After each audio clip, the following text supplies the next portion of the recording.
It would seem like an isolated incident, a tragic rarity.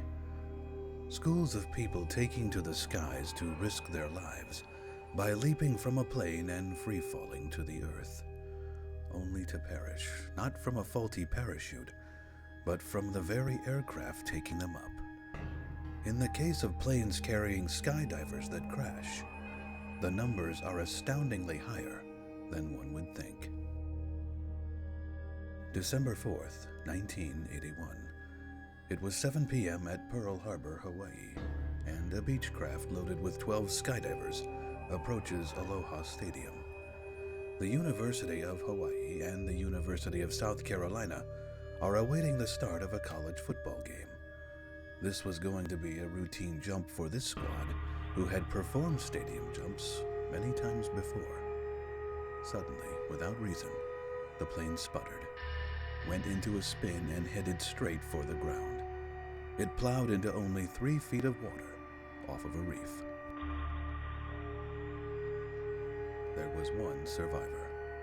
34-year-old Mike Sammons was sitting closest to the door and was able to bail out at a high enough level where his chute could be deployed with enough safe distance for landing. 3 others attempted this but were too low to the water, and even though they were able to get their chutes open, could not sustain the impact moments later. Sammons would wade from the water to the shore where he was rescued, only sustaining a broken leg.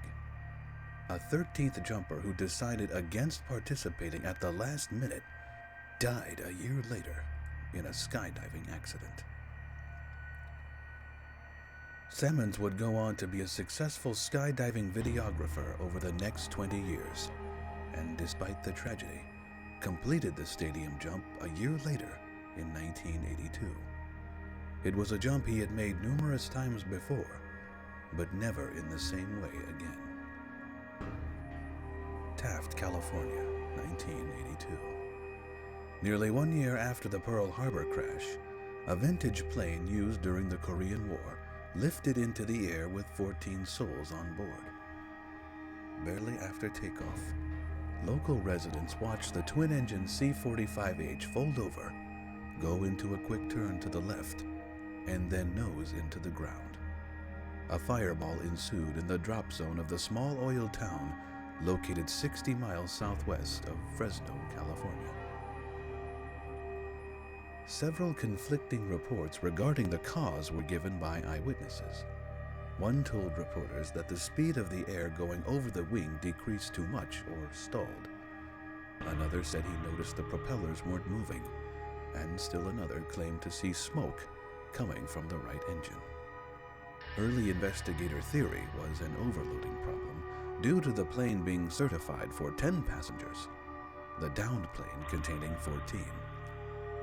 Incorporating the median weight of each passenger at 170 pounds, plus the average weight of a parachute being 25 pounds, a shift in payload toward the back of a plane on takeoff can cause serious mechanical issues. This was the eventual estimation made by the NTSB that led to the diver's demise. 11 of the victims were experienced skydivers, one being a jump student, plus the pilot, and sadly, one victim along only to observe the exercise. In a striking similarity 1 year later, another former warplane would be at the center of a skydiving plane crash. But this would include incredible moments of survival while still in the air. August 21st, 1983. A Lockheed Lodestar takes off from Arlington Airport in Stanwood, Washington. The vintage World War II plane had 26 people on board, all but 2 of which planned to jump from the craft. For most, their jump moments later would be out of fear, not recreation. At 12,500 feet, jumpers began exiting the vintage plane as planned so that a formation dive could be achieved. Then, about 7 divers in, the elder plane went into a stall and began to roll over. This was surprising because the plane had already been up twice that day without incident. Recognizing what was happening, parachutists who had yet to jump scrambled for the doorway and began throwing themselves from the craft. The first few divers leapt easily through the plane's portal, but as the plane turned, jumpers were pinned up against the interior of the craft, then thrown toward the back. Only by accident did some fall out of the plane when it went into another turn. The earlier jumpers, still falling to the earth themselves, watched in helpless horror at the sudden plunging of the plane in the distance, whose engines began shrieking just before hitting the ground. Miraculously, 7 of the 8 panicked jumpers managed to make it into the air and land safely in dangerously undesignated drop areas. The plane, with a right engine smoking and its nose going straight up, then went into a spin and turned into a fireball on impact in a field adjacent to Highway 530. The final 8 skydivers and the 2 pilots were unable to save themselves. The divers were seated too close to the front of the plane, the furthest area from the only available doorway for exit on the Lodestar. One of the final jumpers, who had actually made it out in time to deploy, was struck by the rear section of the plane as it was descending and suffered critical injuries, dying later at a hospital. 2 others, chutes open and toggling safely toward the ground, were also struck by the horizontal stabilizer, but not as severely. They managed to land with only minor injuries. The final death toll stood at 11. It was estimated that there were only 23 seconds available from stall to impact. Weight issues were speculated for the cause of the crash, the plane having been modified years earlier into a Learstar to accommodate such needs by installing larger engines. In the end, it was concluded that the aircraft was being flown too slowly, affecting the plane's center of gravity and load distribution, leading to the fateful stall. The FAA also came under the gun for approving 24 seating positions for a plane that was only allowed 17. Only 5 days after the accident, the gathering survivors pushed past the tragedy and participated in a memorial jump. Only one would give up skydiving altogether. April 22nd, 1992. Paris, California, a small bedroom community 60 miles east of Los Angeles. A twin-engine de Havilland taxis on an airstrip at Paris Valley Airport, a small municipal site. 22 people feel the lift grip them as the plane leaves the safety of the ground and begins its ascent on a sunny Wednesday afternoon. Just as quickly as the wheels left the earth, the plane went into a spin. Veering to the right, barely 200 feet off the ground, it slammed nose first into a field. The impact was so strong that the wings came off. Of all the people on board, only one had never jumped before. The rest were not only seasoned skydivers, but part of teams from around the world. 3 were videographers set to record an air ballet, as it's known, an acrobatic stunt show for the sky. 16 people in total would be killed, some reportedly surviving the impact, but dying later at the scene. 1 person made it to a hospital, but died on the operating table. The moans of the injured could be heard by the dozens of rescuers who had barely made their way to the crash. One local man, attempting to help those inside, speculated that 2/3 of the victims were still alive as he and others tried to pull the injured out. Several had broken backs and necks and were dying right in front of rescuers. The brother of the pilot, arriving on scene an hour later, was trying to get word of his brother's fate. He would find out in the most inadvertently cold fashion while overhearing a witness tell a news reporter that the pilot was dead. Stunningly, 6 people would survive that day, authorities speculating that they were sitting toward the rear of the plane and that their impact was cushioned by the victims in front of them. One would suffer permanent paralysis, losing use of his body from the waist down. The others would not only make mostly full recoveries, but would shockingly be back in the air weeks after. One survivor, coming off a broken neck and collapsed lung from the crash, was leaping from a plane just months later, complete with neck brace. He estimates he has jumped 15,000 times since the accident and is part of a world championship skydiving team. Another survivor endured a broken hip and collarbone, yet after only 2 months, the initial 5 weeks of which were spent in a coma, he made his first of thousands of jumps to come over the next 20 years. He later began successful sporting apparel and energy drink companies. A third survivor went on to coach West Point Military Academy's skydiving team. A year would pass before the cause of the crash was determined by the NTSB. Upon inspection of the dive school's fuel truck, it was discovered that the fuel used for the fated plane was contaminated with dirty water. Also, the allowable takeoff hall for the craft was situated too far forward, with the divers and camera equipment exceeding a safe takeoff weight by 1,600 pounds. When the dirty fuel killed one of the engines, a feathering device may have helped better control it. The Twin Otter's device had been removed by the owner because it was deemed unreliable. The panicked pilot mistakenly tried to feather the prop of the remaining working engine, but this robbed the craft of propulsion and sent it into the ground. Though the pilot was wearing a seatbelt, the jumpers were not, which was sort of an unspoken broken rule in skydiving. Weight regulations and restraint mandates would later be put into effect for all skydivers. Shockingly, less than 5 months later, a similar crash would happen again in Hinckley, Illinois. A Beechcraft carrying 12 divers was only 400 feet into the air when it began rocking side to side. A trail of smoke followed near the left engine.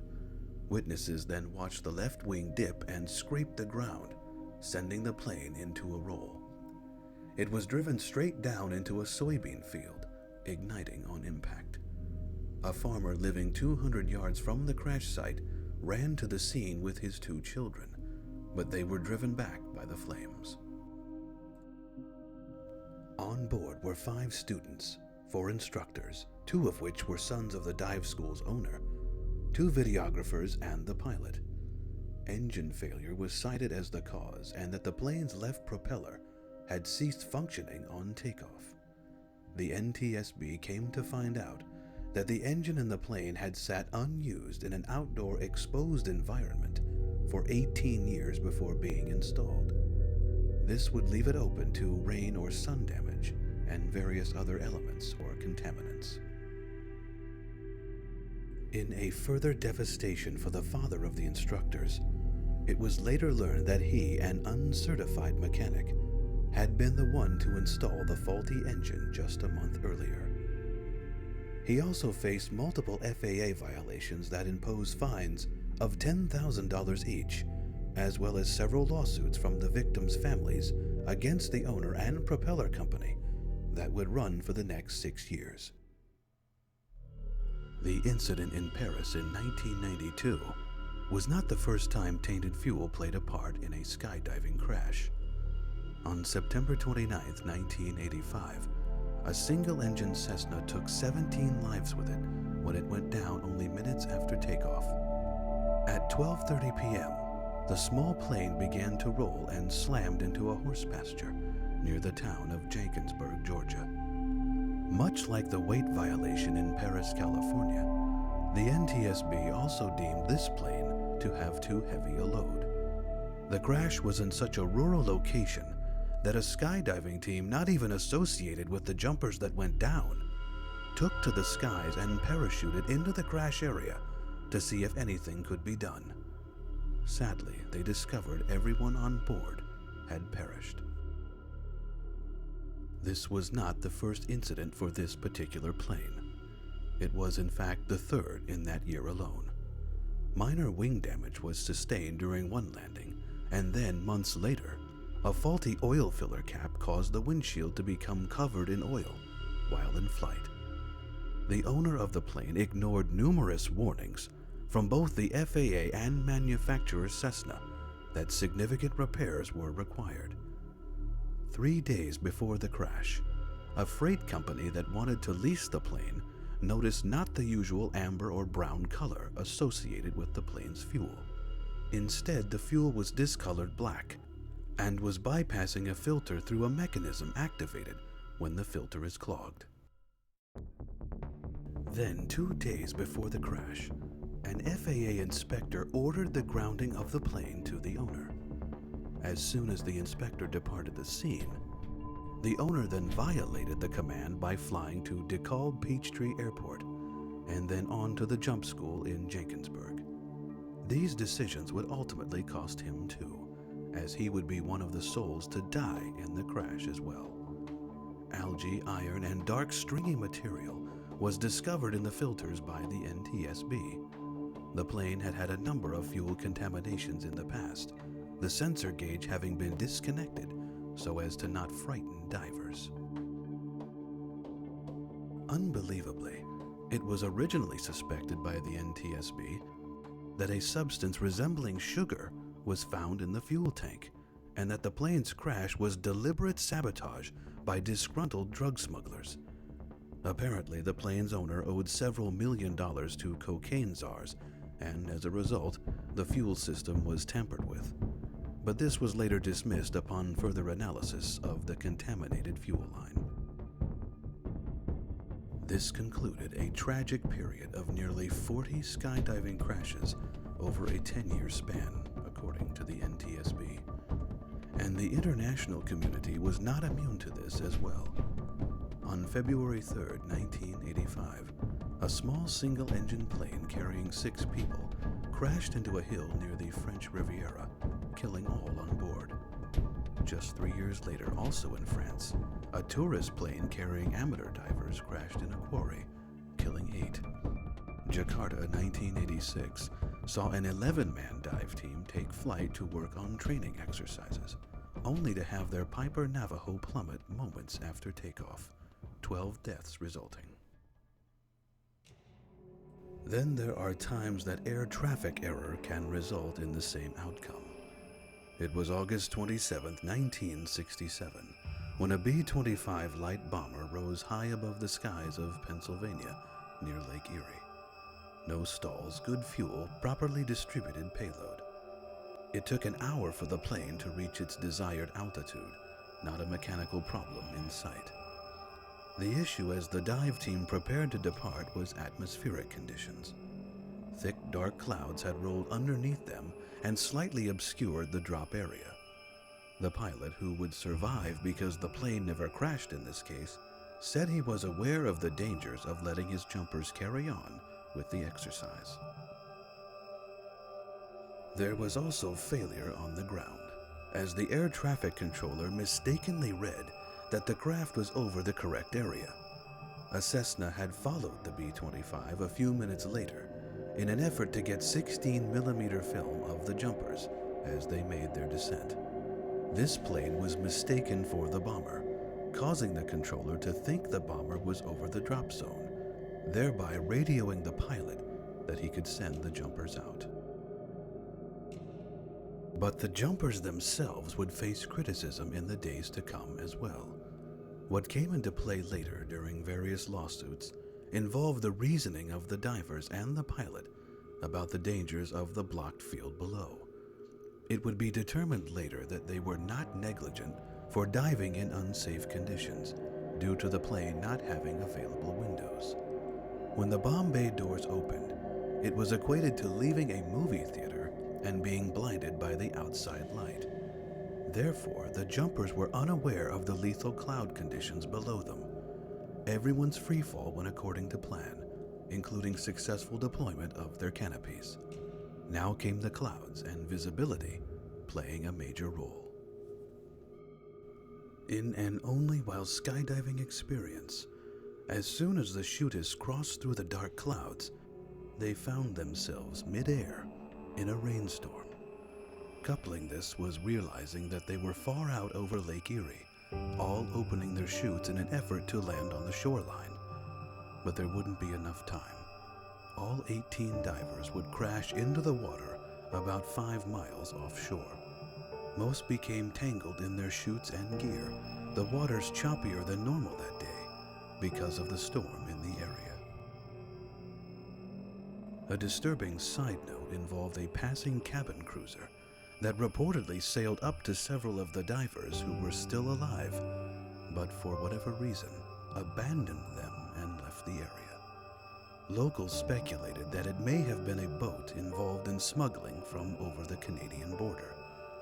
Nevertheless, it could have proved instrumental in fishing several of the men from the water before they drowned. In all, 16 would perish. One would survive by using his helmet as a flotation device. Another was picked up from a passing boat. The other 2 of the original crew who escaped unscathed were jumpers who couldn't depart the craft until it circled back around for a second approach. By this point, the Cessna had left the area, and the controller read the B-25 being in the correct spot. In an incredible foreshadowing, one of the dead had not only the night before told friends that he felt drowning would be his demise, but years earlier had been revived as a child after drowning in a pool. To this date, the most catastrophic skydiver crash involved not a plane, but a helicopter. It was September 11th, 1982. Mannheim, West Germany was hosting an air show to commemorate the city's 375th anniversary.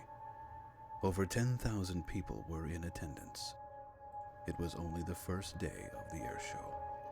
24 French divers, 9 Welshmen, 7 Americans, and 6 West Germans board a Chinook chopper.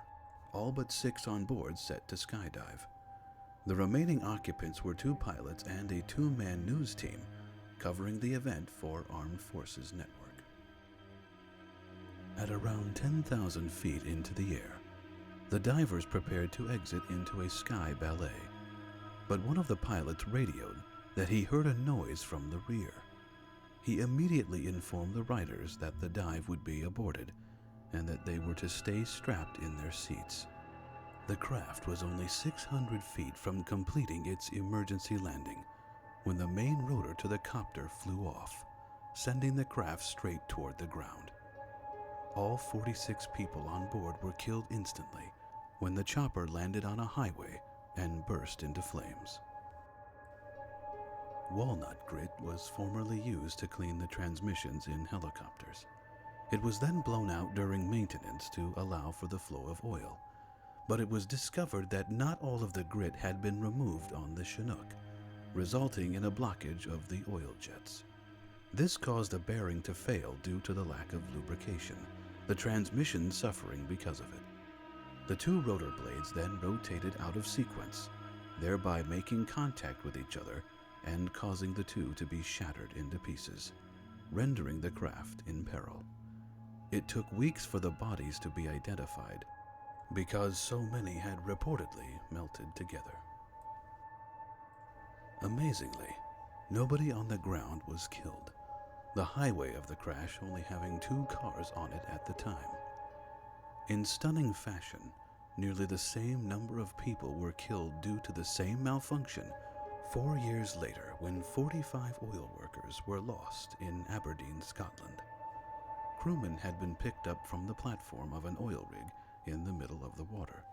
They were only less than 3 miles from the airport of a 130-mile flight when their Chinook's gearbox failed. This caused a similar loss of synchronization of the rotor blades, which then made contact and sent the helicopter into the North Sea. There were only 2 survivors. The stories of miraculous survival of all involved in a skydiving crash are few, but always border on the incredible. In 2013, over Wisconsin, 2 small planes loaded with skydivers were preparing for a sunset jump, one of the Cessnas slightly higher than the other. The pilot of the lead plane said there was a loud bang, his windshield then shattering. On top of him was the other Cessna, carrying the rest of the dive team. The top plane's wing collided with the roof of the bottom one, sending 2 divers who had perched under the strut off into the night. Then a wing fell off. The initial bump by the upper plane sheared off the left arm of the lower plane. The upper Cessna's occupants scrambled into the air for their lives, not knowing if their plane would have the stability to land. The wingless plane went into a nose-down dive. The pilot finagled himself from his seatbelt, had to step on the instrument panel, and reached for the doorway. In a truly rare occurrence in all of these tragedies, the pilot, chute on his back, was actually able to eject from the lead plane and join the rest of the team scattered in the sky. Just as he did so, the plane's other wing detached. Most skydivers wear an altimeter on their arm so they know when to deploy, generally around the 3,000 or 4,000 foot level. The pilot, not expecting to be jumping for his life that day, wasn't wearing one. He had to gauge his deployment by those below him as they cracked their chutes open. He was told later that for someone still in training, he landed fairly well, all things considered. The pilot of the second plane somehow guided it back to the airport and escaped unhurt, all the while with a bent propeller. Adding to the surreal atmosphere in the air was the chance for most of the divers of free-falling past the flaming wing only a few feet away from them. They were plunging faster than the wreckage and were coming dangerously close to the fiery debris. All landed safely in very close proximity to their designated zone and piled into their pickup vehicle and were escorted silently from the scene. The setting sun and eerily pretty backdrop to their near-death experience of moments earlier. The ejected pilot's chute was not equipped with toggles, so he landed in a rural area with a rougher surface. He had also absorbed the impact of the splintered windshield high above, his hands and face receiving several cuts. The severed remains of the plane tumbled down into a remote part of the airfield that was dormant, not a single bystander getting hurt. Of the 9 skydivers and 2 pilots involved, none were killed. The cause was believed to be the change in air pressure that came from the 2 planes getting too close together. Skydive Superior, which only had the 2 planes, suffered significant losses but managed to stay in business despite nearly $100,000 in damages to their aircrafts. They realized that the value of video footage that they had shot from a number of cameras could save the business, and struck up deals with several media outlets. Their dive school was back up and running by April 5, 2013, 5 months after the incident. Incredible GoPro footage of the entire event can be found on YouTube from multiple angles and perspectives. Those divers were nicknamed the Miracle 11. A little over a year later, on January 6, 2015, in New Zealand, another group of jumpers could have called themselves the Lucky 13. Their plane quit at around 4,000 feet, the divers and pilot all able to escape without injury, their engine-quitting plane dropping into a lake. Those on land heard a loud bang, looked up and saw the plane beginning to fall. Out the doors came an army of parachutists, all of whom managed to make it to land and avoid the lake beneath them. A prevailing theme in most of these accidents are payload issues. Planes straining under a weight limit that it's not equipped for. A typical parachute weighs 25 pounds, and coupled with the weight of each jumper, it adds up quickly. We think of planes as strong, powerful machines capable of lifting their own weight thousands of feet off the ground. What would another couple thousand pounds of human beings be? It turns out to sometimes be a fatal mix, with so many elements needing to work together correctly. Such as the pilot having operated such a craft before. As we have seen many times, vintage planes are used for the novelty aspect. That the fuel needs to be absolutely clean, and that all engines have been recently serviced. and the most important element of all, the human element. When FAA mandates are violated and continuous mechanical warnings are ignored, it only results in the decades-long effect on family, friends, and the jumping community.